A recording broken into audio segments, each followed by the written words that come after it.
Assalamualaikum dan selamat pagi. Hari ini kita meneruskan topik yang baru iaitu cukai bersama dan taksiran cukai berasingan. Standard pembelajaran iaitu mengkaji, mentafsir dan membuat pengiraan yang melibatkan pelbagai cukai. Maksudnya di sini kita akan belajar bagaimana sesuatu cukai itu ke atas seseorang ataupun seseorang individu dikenakan berdasarkan cukai bersama ataupun taksiran cukai secara berasingan. Baik, apa maksud dia? Okey. Maksud taksiran cukai bersama dan taksiran cukai berasingan. Individu yang berkahwin ya. Baik, bagi individu yang berkahwin, jadi mereka boleh memilih sama ada untuk membuat cukai bersama ataupun cukai berasingan. Dia terbagi kepada dua lah. Okey, yang pertama berkaitan tentang cukai bersama. Okey, taksiran yang dikeluarkan oleh suami atau isteri, pendapatan isteri atau suami akan dijumlahkan dengan pendapatan suami atau isteri semasa membuat taksiran. Okey, ringkasnya di sini, okey, kedua-dua orang, suami dan isteri tersebut, okey, cukai mereka akan digabungkan untuk menjadi satu. Okey, ringkas. Yang kedua, cukai tersebut juga boleh ditaksirkan secara berasingan. Yang mana suami dan isteri masing-masing membuat taksiran secara berasingan. Okey, baik. Andaian kita, okey, kita tahu dan kita buat hipotesis, okey, cukai berasingan dapat mengurangkan pembayaran cukai, cukai bersama akan menyebabkan pembayaran cukai meningkat. Kita akan kaji dua pernyataan ini di akhir nanti dengan melihat contoh yang cikgu akan berikan nanti. Okey, baik. Jadi anak-anak semua boleh lihat contoh 5 buku teks muka surat 109. Okey, di dalam buku teks penyelesaian dalam bentuk jadual yang panjang. Okey, jadi cikgu akan bagi details bagi setiap jadual tersebut. Jadi saya minta kamu tolong fokus dengan apa yang ingin cikgu sampaikan. Alright. Baik, pada tahun 2020, Encik Rajan dan isterinya mendapat gaji tahunan sebanyak RM53,000 dan RM57,000. Mereka masing-masing telah meneremakan RM500 kepada badan kebajikan yang diluluskan oleh kerajaan pada tahun tersebut. Berikut ialah pelepasan yang hendak dituntut oleh Encik Rajan dan isterinya. Okey, jadi kalau berdasarkan nota saya sebelum ni, biasanya saya akan masukkan semua maklumat-maklumat di dalam sebuah jadual. Okey. Yang ni pelepasan yang mereka tuntut lah, yang mana individu pelepasan diterima oleh Encik Rajan dan juga isterinya adalah RM9,000, gaya hidup RM2,500 dan juga RM2,700. Kalau kamu tengok sini, dia ada tulis had RM2,500. Maksudnya di sini, Encik Rajan dengan isterinya hanya boleh claim sebanyak RM2,500 saja. Kalau melebihi daripada RM2,500 ni tak boleh lah. Contoh isterinya. Okay, isterinya boleh gaya hidup pada tahun tersebut lebih kurang RM2,700. Jadi tak boleh claim sebanyak RM2,700 sebab telah dihadkan di sini sebanyak RM2,500 sahaja. Okey. Baik, kita teruskan. Insurans hayat. Okey, limit dia ataupun hadnya hanya boleh claim sebanyak RM7,000 sahaja. Jadi kalau kamu tengok kedua-dua ni boleh diterima lah. Okey, lepas. Dua-dua kita dapat Encik Rajan dan juga isterinya dapat untuk claim. Manakala insurans perubatan, limit dia sebanyak RM3,000. Dan Encik Rajan dan juga isterinya, kalau kita lihat RM2,650 dan juga RM2,570. Okey, kedua-dua ni boleh diklaim. Baik, persoalan dia. Hitungkan jumlah pendapatan Encik Rajan dan isterinya dengan menggunakan taksiran cukai bersama dan juga taksiran cukai berasingan. Kita akan buat kedua-dua ni. Okey. Dan yang kedua, antara taksiran cukai bersama dan juga taksiran cukai berasingan, yang manakah lebih sesuai untuk digunakan Encik Rajan dan juga isterinya? Jelaskan jawapan anda. Baik, yang pertama. Cikgu akan tunjukkan taksiran cukai secara bersama. Okey, cikgu biasanya akan buat dalam bentuk jadual lah, lebih mudah. Okey, cikgu keluarkan perkara-perkara yang penting, contohnya seperti derma, berapa berapakah pelepasan cukai yang boleh tuntut. Okey, cikgu masukkan dalam jadual ni. Okey, so yang pertama, pendapatan tahunan suami dan isteri. Sebab apa? Kita memilih cukai bersama. Okey, jadi berapa pendapatan dia pada tahun tersebut? Jadi 53,000 ditambahkan 57,000, jadi jumlahnya adalah 110,000. Okey, kemudian pada masa yang sama, Encik Rajen dan juga isterinya ada membuat derma sebanyak 500 setiap seorang. Jadi jumlahnya adalah RM1,000. Jadi pelepasan cukai yang boleh dituntut mereka adalah individu RM9,000 sahaja. Okey, gaya hidup limit dia 2,500 sahaja. Okey, 2,500. Manakala insurans hayat 7,000. Okey, 7,000 sahaja. Okey, so kita tak boleh jumlahkan diorang punya insurans tadi.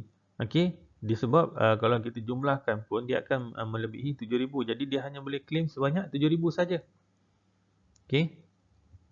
Jadi insurans perubatan limit dia 3,000 saja. Okey, kalau kamu tengok tadi, kalau kita melihat di sini Okey, kalau kita lihat kepada jumlah insurans perubatan kedua-dua bagi Encik Rajen dan juga isterinya lebih sebenarnya. Okey, lebih 3,000, tapi disebabkan limit dia 3,000, dia hanya boleh tuntut sebanyak 3,000 sahaja. Okey, alright. Baik, berapakah pendapatan bercukai? So, nilai pendapatan tahunan tersebut 110,000 ditolakkan dengan RM1,000 iaitu derma, ditolakkan dengan pelepasan cukai. Semua pelepasan cukai ni akan ditolak. Okey, tolak dengan RM9,000, tolak RM2,500, tolak RM7,000 dan juga tolak RM3,000. Akhirnya, pendapatan bercukai pada tahun tersebut adalah RM87,500. Okey, baik, berapa yang perlu dibayar? Okey, sebelum tu kamu kena buka buku teks muka surat 105. Inilah jadual yang mana kita nak mengira berapakah pendapatan yang dikenakan cukai tersebut. Okey, so bila saya rujuk, okey, kamu pun rujuk sama-sama ya. Muka teks muka surat 105. Okey, 87,500 ini berada dalam range ataupun julat 70,000 hingga 100,000. Jadi, bagaimana nak mengira? So, kamu kena tengok cukai bagi 70,000 yang pertama ni lah. Cukai bagi 70,000 yang pertama. Okey, maksudnya dari dalam 87,500 ni, 70,000 yang pertama itu dikenakan sebanyak RM4,600. Jadi, berapa bakinya? Okey, maksudnya berapa baki daripada setelah kita tolakkan dengan 70,000 daripada 87,500 ni. Kita kena tolak lah, baru kita tahu berapa baki dia. Jadi 87,500 ni tolak dengan 70,000 dan kita akan darab dengan 21%. So barulah kita akan dapat 3,675. Okey, so ni abaikanlah 6300 ni, 6,300 ni abaikan. Okey, so sekarang ni cukai yang dikenakan untuk 70,000 yang pertama 4,600. Kemudian cukai yang dikenakan ke atas baki selepas 70,000 ni adalah 3,675. Okey, so rebate yang layak, okey, tiada. Okay, kalau kamu tengok rujuk nota saya sebelum ni, rebate yang layak diterima adalah 400 bagi pendapatan bercukai yang kurang daripada RM35,000. Okey, sila simak dalam nota saya. Saya ulang, rebate yang layak adalah RM400 bagi mereka yang berpendapatan bercukai sebanyak RM35,000 ke bawah ataupun yang kurang daripada RM35,000. Okey, so cukai pendapatan mereka ni, kedua-dua pasangan ini, 4,600 ditambahkan dengan 3,675, tolak dengan kosong lah sebab tak dapat sebarang rebate. Okey, jadi jumlah ataupun amount yang perlu dibayar untuk cukai bagi kedua-dua suami isteri ini adalah RM8,275. So ini tentang taksiran cukai bersama. Okey, kita teruskan untuk kita melihat secara berasingan. Okey, so kita kira dulu tentang pendapatan tahunan Rajen. So tahunan dia adalah RM53,000. Okey, derma rajin adalah 500 dan pelepasannya adalah individu 9,000. Okey, gaya hidup 2,500, juga 2,500 sebab memang dalam soalan tadi pelepasan cukai oleh rajin adalah 2,500 lah. Okey, insurans hayat dia limit dia 7,000 dan insurans hayat rajin adalah 5,830. Okey, insurans perubatan 3,000 dan yang dituntut adalah 2,650. So bagaimana nak kira pendapatan yang bercukai? Daripada jumlah emas tahunan tersebut, kita tolakkan dengan semua pelepasan ni bersama dengan derma. Okey, so kita akan dapat RM32,520. Ni adalah pendapatan yang bercukai. Jadi bagaimana nak mengira berapa amount yang perlu dikenakan perlu dibayar tu? Okey, so kamu kena tengok balik muka surat 105 tadi. Lihat julat. Okey, lihat julat ini. Okey, dengan pendapatan bercukai dia di dalam baris yang mana. Okey, so dia duduk dalam 20,000 ke 35,000. Okey, so 20,000 yang pertama, maksudnya daripada 32,520 ni, 20,000 daripadanya adalah dikenakan cukai sebanyak 150. Okey, jadi berapa baki yang berikutnya? So kamu kena tolaklah 32,520 ni tolak dengan 20,000 yang pertama tadi. Okey, dan darabkan dengan 3 ni sebagai dia punya interest. Percentage dia. Peratus dia. Alright. So RM375.60 untuk baki yang seterusnya. Jadi kalau kamu tengok di sini, ada tak rebate yang layak dia dapat? Ada. Sebab apa cikgu cakap tadi, sekiranya pendapatan bercukai yang kurang daripada RM35,000, maka dia boleh tuntut dia dapat rebate sebanyak RM400. Okey. So cukai pendapatan dia, so 150 ditambahkan dengan RM375.60 ini dan tolakkan dengan rebate yang dia layak dapat tadi. Okey, iaitu RM125.60. So ini berkaitan tentang pendapatan tahunan rajin yang dikenakan taksiran cukai secara berasingan. Okey, baik, kita tengok isterinya pula.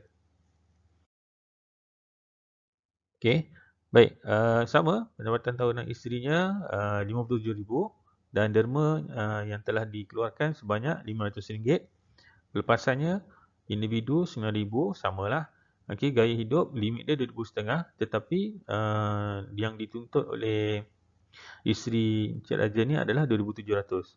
Okey, jadi kesimpulan dari sini dia hanya boleh tuntut sebanyak RM2,500 sahaja.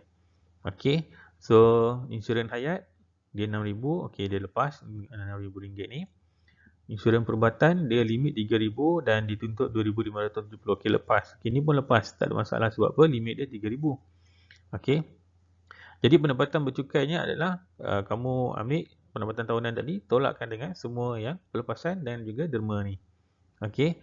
So kalau kamu tengok ni, saya tolak dengan RM2,500 sebab apa? Walaupun nilai yang dituntut RM2,700 tetapi limit hanya dibenarkan adalah RM2,500. Okey, so rujuk had bagi gaya hidup iaitu RM2,500 sahaja. Okey, jadi pendapatan bercukai dia adalah RM36,430. Okey, dan rujuk balik jadual tadi. Okey, rujuk balik jadual tadi. Okey, jadual ni muka apa tadi? 105. Okey, julat yang nilai 36,430 ni berada di dalam kedudukan 35,000 hingga 50,000. Jadi bagaimana nak mengira cukainya? So cukai bagi 35,000 yang pertama tadi ni adalah RM600. Okey, so bakinya maksudnya kamu tolaklah 36,430 ini tolakkan dengan 35,000. Okey, dan darabkan dengan 8%. So ni cukai yang baki, cukai baki berikutnya adalah RM114.40 sahaja. Okey. Baik, isteri dia ni kalau kita lihat pendapatan dia adalah 36,430. Confirm lah tidak akan dapat rebate. Sebab apa? Cikgu ulang sekali lagi. Rebate akan diterima oleh seseorang itu sekiranya pendapatan bercukainya kurang daripada RM35,000. Okey, so dia adalah rebate yang layak dia dapat. Okey, so cukai pendapatan dia RM600 ditambah dengan RM114.40 ini ditolakkan dengan kosong. Okey, so inilah nilai yang perlu dibayar oleh isterinya, iaitu RM714.40. So ini adalah langkah-langkah pengiraan. Okey, saya harap kamu boleh nampak perbezaannya. Baik, kita buat kesimpulan sekarang ni dengan soalan yang dia bagi tahu tadi. Okey. Baik, taksiran cukai bersama. Maksudnya suami dan isteri, rajen dan isteri. Okey, berapa? Okey, kalau kamu tengok balik langkah pengiraan kita tadi, amount yang perlu dibayar oleh mereka sekiranya membuat cukai taksiran bersama adalah RM8,275. Okey. Baik, untuk cukai berasingan, okey, rajen dan isteri kita lihat ada RM125.60 dan juga RM714.40. Jadi kalau kita jumlahkan mereka ini, nilai yang perlu dikeluarkan sebanyak RM840 sahaja. Okey, RM840 sahaja. Jadi mana yang lebih baik? Cukai taksiran bersama ataupun taksiran cukai secara berasingan? Of course lah, secara berasingan. Okey, so ini kesimpulan. Ini jawapan kedua-dua ni bagi jawapan A tadi dan ni adalah jawapan bagi B. Okey, iaitu taksiran cukai berasingan lebih rendah berbanding taksiran cukai bersama. Okey, jadi sampai ini sahaja anak-anak semua. Saya harap kamu boleh nampak huraian yang telah saya ceritakan ini, terangkan ini. Saya ambil contoh daripada buku teks sebab saya nak selari dengan pembelajaran kita lah. Okay. Dan saya terangkan lebih details apa yang ada dalam contoh-contoh di dalam buku teks. Okay. Jadi kita jumpa lagi. Sekian, terima kasih. Assalamualaikum warahmatullahi taala wabarakatuh.